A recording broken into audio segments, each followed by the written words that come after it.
tolerância é fundamental. Isso sim, não o fato de dizer que uma escola, para funcionar direitinho, eu tenho que fazer os alunos votarem sobre o conteúdo que eu vou ensinar. É interessante, isso já foi dito aqui, que a autoridade de mais é ruim, de menos também. De mais, eu quero dizer assim, ela ameaça a autoria, né? Com criança isso é terrível, né? Porque você ir além do limite, você impede que a pessoinha se constitua, né? Você está oprimindo, né? O excesso é terrível. Mas a omissão também é. A omissão é que é a prevaricação, né? Então, o desafio permanente da situação, no caso da educação do professor, né? E no caso a política do governante, né? O desafio permanente é esse equilíbrio entre o que faz e o que evita fazer. Porque, às vezes, evitar fazer é mais cômodo. Ficar quieto, deixar passar à vontade, porque é a encrenca na certa que vai aparecer, né? E eu não estou muito afim de assumir a responsabilidade. Aí eu fico quieto e deixo a vontade passar, né? Mas isso é prevaricação. Agora, essa ideia já foi frisada, que a tolerância, por mais que seja o valor maior para uma vida numa sociedade organizada, democrática, né? A tolerância tem limites, não é? E o limite para se falar de limite da tolerância, como para se falar de limite da autoridade, o limite a gente vai encontrar na prevalência da pessoa, na ideia de pessoa, né? A ideia de pessoa está na origem, no fundamento assim, da ideia de desobediência civil. Eu, como pessoa, isso é a lei, mas eu não cumpro. Eu tenho até esse espaço, desde que eu assuma a responsabilidade inerente pela desobediência. Aí, tem relação à diferença entre pessoa e indivíduo? Sim. Tem um texto que fala sobre isso. Olha, mas assim como a discussão entre ética e moral, quer dizer, tem autor que não dá a mínima para isso. Dewey, por exemplo, né? Usa moral, mas ele distingue uma moral costumeira e uma moral refletida. Essa moral costumeira que seria a moral no uso mais frequente, e a moral refletida que é a reflexão sobre as normas e tudo, sobre os princípios, que é a ética, né? Mas para ele, o livro dele é moral, educação e moral e coisas assim, né? Assim também, nessa distinção pessoa-indivíduo, nem todo autor leva isso muito a sério. Por exemplo, o Norbert Elias, né, da área de sociologia, tem um livro excepcionalmente interessante chamado A Sociedade dos Indivíduos. Norbert Elias. O livro se chama A Sociedade dos Indivíduos, é da Zaha, existe o livro e tudo, né? Eu já cheguei a trazer aqui, mas hoje não está aí. Então, nesse livro, nas páginas iniciais, ele conversa sobre a ideia de pessoa e de indivíduo, né? Pessoa, indivíduo, sujeito, sobre tudo isso. Ele diz, olha, é uma mistura danada. Eu vou chamar de indivíduo e não vou dar bola para isso, né? O que eu falar aqui é de indivíduo. Então você lê o livro dele e aprecia, o livro é muito interessante porque é a relação entre o indivíduo e a sociedade, né? O tempo todo a pergunta dele é para onde pende a balança eu-nós? Pende para o eu ou pende para o nós? Essa é a questão. Então, indivíduo ou pessoa é um detalhe nessa conversa dele, né? Se vai chamar de indivíduo ou pessoa. E tudo que ele fala lá para indivíduo, a gente usa como pessoa, entende, concorda e acha o livro interessante, né? Agora, quem leva em consideração e distingue mais seriamente, vê nuances. Por exemplo, indivíduo significa simplesmente que não se divide, aquilo que não se divide. Uma pessoa é considerada esse fundo insubornável que não se divide, né? Mas a ideia de que você não pode cindir uma pessoa ao meio parece insuficiente para caracterizar, explicitar o que é uma pessoa, não é? Aí, quem leva a sério a distinção fala, pessoa Etimologicamente, a gente vê, é persona, personagem, é papéis, representação de papéis, não é? Então, põe o foco da ideia de pessoa na representação de papéis. O indivíduo representa papéis e para o Elias, pessoa e indivíduo é a mesma coisa. Outros autores pegam sujeito, né? Sujeito quer dizer, Foucault é sujeito. E o sujeito é uma palavra ambígua, bonita, como a maior parte das palavras interessantes é ambígua, tem duplo sentido, né? Sujeito é uma delas. Ó. Porque o que é o sujeito? No português, na gramática, é o que realiza a ação. Só que o Foucault explora é o que se sujeita, o que se submete.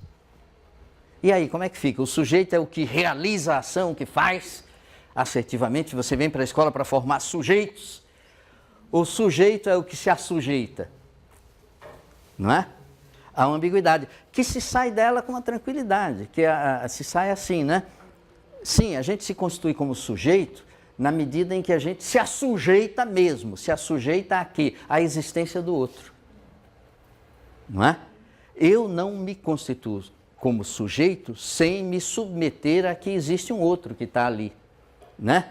Eu, tu, não é isso? O Buber tem um livro que se chama Eu, Tu, né? O Riquet tem um livro que é O Si Mesmo como o Outro. É um livro do Paul Riquet, O Si Mesmo como um Outro, tá certo? Então, essa relação eu, tu, é uma relação interessante. Então, a palavra sujeito traduz tudo isso. Não é? Outros autores ainda, como um que a gente tem usado aqui, que é o Charles Taylor, né? O Charles Taylor tem um livro interessante, que é A Ética da Autenticidade. Alguém escreveu nos ensaios sobre isso, e na notinha que eu pus no ensaio, eu prometi que ia trazer esse livro, então está aqui para ver, né? Acho que foi você, Mas então, o Charles Taylor, ele evita tanto sujeito, como pessoa, como indivíduo. O que ele usa? Self. O livro fundamental do Charles Taylor chama As Fontes do Self. O self, onde está escrito self, leia-se pessoa, mais self, não é? A pessoa, não é? E há uma vertente que é o self, né? Que é a palavra que domina, mas a problemática é a mesma. Então não é um caso de brigar por... Charles Taylor, não é? As Fontes do Self. É um livrão, mas que se lê como um romance. É um livro agradável de ler. Quando você pega... É meio escura, azulada, mas ele é um livro interessante de se ler. Mas lê folheando mesmo, né? Como um romance, um livro interessante. As Fontes do Self. Agora, quando se pensa essa ideia de pessoa, que é que põe limite para a tolerância e que põe limite para a autoridade, né? Aí a gente vê o que caracteriza uma pessoa. Uma pessoa é indivisível, é um indivíduo, né? Não dá para dividir. Mas em que sentido uma pessoa é inteira, íntegra? A integridade como marca de uma pessoa, né? Então a integridade tem esse sentido aí. Uma pessoa íntegra é uma pessoa que tem um quadro de valores. Ó. Tem um quadro de valores, significa ela tem algumas certezas. Isso vale, isso não vale, isso é certo, isso é errado. Ah, mas eu tenho muita dúvida. Todos temos muitas dúvidas, mas quem só tem dúvida, tudo você está em dúvida, não há integridade que aguente, não é? Então, algumas certezas você tem que ter. Outra marca, e as três são exigências fundamentais, de uma pessoa íntegra, né? Integrada, com integridade, algumas vezes se chama isso a dignidade da pessoa, né? É uma pessoa que mantém uma absoluta sintonia entre o discurso e a ação. Quer dizer, o quadro de valores está no nível do discurso, mas na prática a coisa é diferente, não há integridade. A pessoa não é inteira, né? Tem um discurso arrumadíssimo e uma prática dissonante. Falta integridade, né? Mina qualquer autoridade. Mas isso ainda não basta. A terceira marca para integridade pessoal, para a pessoa ser esse centro do mundo que se pretende, porque é o limite da autoridade, o limite da tolerância, o conceito fundamental da ética é a pessoa. Isso é um risco danado, porque bobeou, você entra no desvio do individualismo, né? do egocentrismo, o ego maior que o mundo, não é isso? Então é preciso ter um breque na ideia de pessoa, e um breque é isso, ninguém se constitui como uma pessoa, a integridade pessoal de uma pessoa não se sustenta sem a abertura nesse quadro de valores. Existe o quadro de valores? Existe, mas ele tem que ser aberto para eu conversar com os outros sobre ele. Eu tenho um quadro de valores, né? Luciano tem um outro, e a gente vai conversar sobre isso, e eu vou querendo convencê-lo, e ele vem querendo me convencer, e ambos temos que estar abertos para serem convencidos, senão não há integridade no sentido de integração com os outros, né? Então a pessoa, assim, exige isso, né? O Marx, Marx, vou citar Marx aqui agora, mas é o Groucho, viu? Groucho Marx, né? O Groucho é que dizia assim, a frase é dele, né? Eu tenho meus valores. Se você não gosta dele, eu tenho outros. Quer dizer, eu tenho um quadro de valores para onde você quiser, né? Eu tenho aqui meus princípios, né? Meus valores. Mas se você não gostar, eu arrumo outros para a gente conversar, né? Que é evidentemente uma brincadeira, mas a negociação precisa existir. A abertura é que é a fonte dessa pessoa como valor universal. Se não é ego, né? Se não é ego, é individual, é isolamento. E aí sim, com essa grandeza na ideia de pessoa, a integridade de uma pessoa, a ideia de pessoa íntegra, integrada, íntegra inteira, discurso e ação integrada com os outros, é isso que é o limite para a tolerância. Qualquer ação que mine isso daqui não é tolerável, não dá para tolerar, né? O que viola a integridade de uma pessoa. E nenhuma autoridade pode se exercer nesse espaço. Ninguém de fora pode vir para cá e violar a integridade de uma pessoa. Não é? Então, é nesse sentido que parece que fica tudo simples quando se põe a ideia de pessoa no centro das atenções, mas no fundo é preciso pôr os limites nessa ideia de pessoa. E um dos limites mais sérios é a própria concepção filosófica ocidental, oriental, né? A ideia de pessoa no Oriente, no Ocidente, né? A ideia de direitos da pessoa, de deveres, né? Num lado do mundo, no outro lado do mundo. Então, a situação parece simples, mas não é. E para concluir essa rodada, né? A gente continua na semana que vem e a partir das próximas semanas vamos discutir questões específicas que estão anunciadas aí no texto, né? No cronograma. Mas para resumir o que a gente conversou aqui, eu vou colocar essas 10 frases aí para a gente ver. Quer dizer, a violência é a falência da palavra, então é o que a gente não quer. É o que a gente quer fazer com a palavra, né? Agora, isso é um fato. Por outro lado, a violência é sempre indesejável, nem sempre é evitável. E se começa a falar de violência porque é força, poder, autoridade, é a escadinha. O péssimo é a gente viver nessas relações de força, né?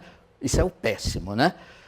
Viver consentindo, ninguém está me forçando, mas eu consinto, mas não acho legítimo, viver nesse nível submetido a um poder, né? Um poder maior. Agora, a autoridade é o que a gente está buscando, que é o que prevê o consentimento. Agora, a coação, que é legítima, toda legitimidade vem de algo que é norma, que é lei, norma legal. Essa norma legal é que é o fundamento da autonomia. Eu sou autônomo na medida, não é porque eu sou livre para não fazer nada, eu sou livre desde que eu cumpra as normas. Então, a ética surge nesse espaço da criação de normas, né? Nem tudo pode ser regulado por norma e tudo bem. O poder se funda na lei, na legalidade, mas e ele é mantido muitas vezes pela força, mas quando há uma revolução, há uma ruptura na estrutura de poder, aí fica só a força mesmo, né? Mas essas situações são sempre efêmeras, não há exemplo de estabilidade em situações em que não há algo institucional, né? Que não há uma instituição. São períodos de ruptura. A Revolução Francesa explode, não é? Não se institucionaliza, resultado, 10 anos depois, quem está no poder na França? Napoleão, mais poderoso do que o decadente Luís XV, Luís XVI, não é? O Napoleão está um mandão geral lá, né? Então, essas situações, sem a legitimidade, sem se chegar ao nível da autoridade, são sempre situações efêmeras, não é? A autoridade, apesar das linhas diretas com muitas outras palavras, eu acho que a autoridade e responsabilidade é a linha direta mais imediata, não é? A autoridade pressupõe um poder, e esse poder sem autoridade é efêmero, mas a autoridade pressupõe um poder. Estamos falando no exercício da autoridade em sentido humano, né? O Stalin pergunta sobre o Papa, né? Pô, quantas divisões esse cara tem, né?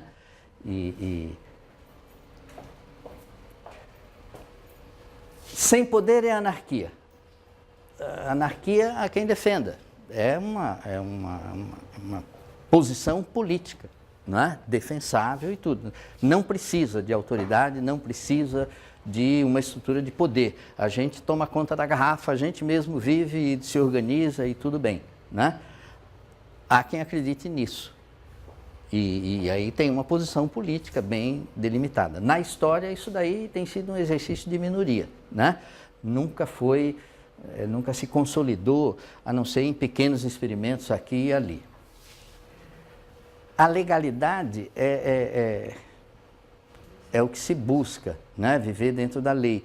Mas aí surge a questão ética, porque a legalidade não quer dizer legitimidade, né? A norma é viva, houve um ensaio entre os produzidos brilhante, foi o André, acho que foi o André, sobre o conhecimento como ser vivo, foi você, né? E o conhecimento como ser vivo, quer dizer, o significado muda, é permanente estado de atualização, não é? E isso não quer dizer que vale tudo, quer dizer que a gente tem que estudar história, muito mais estudar história. História é a disciplina mais importante da escola, né? Para poder a gente ver as transformações, o significado das mudanças de significado, né? E isso que se fala para o conhecimento em geral, especialmente se fala para os valores, né? Para as normas que regulam os valores, né? Então, isso é fundamental. Agora, a pressuposição da tolerância é decisiva, e agora a gente vai chegar num ponto, vamos concluir aqui com esse ponto, de que a autoridade é um dos 3 aspectos, assim, das 3 noções assim, básicas aqui na disciplina, que as 3 estão associadas à ideia de assimetria. A ideia de assimetria. A autoridade é um lugar da assimetria, a dádiva é um lugar da assimetria, a ética é um lugar da assimetria. A assimetria não parece simpática no primeiro olhar. A gente gosta muito de simetria, né? Mas em termos éticos não funciona. Bateu, levou, é lei de talião, olho por olho, dente por dente. Né? Isso alimenta a violência. Eu sou contra a violência, mas eu quero a simetria. Nunca vai acabar. Não é? Nunca vai acabar. Essa é ler livro de história. Eu viajei essa semana e aí no aeroporto também estava cheio, levei coisa para fazer, mas vou comprar um livro e ler. Comprei e li um livrinho, né, na ida e na volta, fantástico, estou recomendando, assim, um livrinho que se chama A História do Mundo para Quem Tem Pressa. Parece autoajuda, mas é um livro de uma professora de história, Emma alguma coisa. Bom, a história do mundo para quem tem pressa. Ela simplesmente senta diante de 5.000 anos de história e diz, eu vou colocar isso em 200 páginas. Não mais que 200 páginas. E eu, viciado pela essa história dos 1000 toques, né? Ela pega 2.000, não redondo, mas em torno de 2.000, 2.100, 2.200, 1.800, né? É tudo uma página e um pedacinho, uma página e um pedacinho. Qualquer coisa que aconteceu na história, ela reduz a 1,5 páginas, vai. Revolução Francesa, aí você vai lá e vê 1,5 páginas da Revolução. É interessante, se há a competência, fazer esse resumo, não é? E ao longo da história, assim, quer dizer, a gente vê as situações múltiplas de força, onde se reza para se restabelecer uma estrutura de poder, para poder começar de novo a controlar, né? E aí o valor que tem quando a gente chega nesse nível da autoridade, que é o da legitimidade, né? Acabou a guerra, estava o mundo inteiro destroçado aí, né? Lê as páginas de como é que rolou a Primeira Guerra Mundial, em 1,5 páginas, né? A Segunda Guerra Mundial, 1,5 páginas, e vai, tudo aí, a Guerra da Crimeia, 1,5 páginas. Então, é um exercício assim, interessante para a gente se convencer da importância assim, da assimetria. Em termos econômicos, a gente já falou disso aqui, mas vai voltar a falar, quer dizer, o mercado, teoricamente, é o lugar da simetria. O mercado é o lugar da simetria porque quem compra ou vende uma mercadoria é uma troca de equivalentes. Você paga o preço que é considerado justo, equivalente, né? Em dinheiro, eu não devo nada para ninguém. Agora, a circulação dadivosa é que é o lugar da assimetria. O dar é mais, o receber é menos. E aí, como é que se equilibra isso? Quem recebe dá também, mas não é local, é global, né? Quem recebe entra na rede e recebe aqui, dá acolá. Então, em termos macro, o que localmente é assimétrico promove uma simetria. Em termos macro, o que localmente é simétrico acaba produzindo a desigualdade crescente no mundo, como é a da distribuição de dinheiro, né?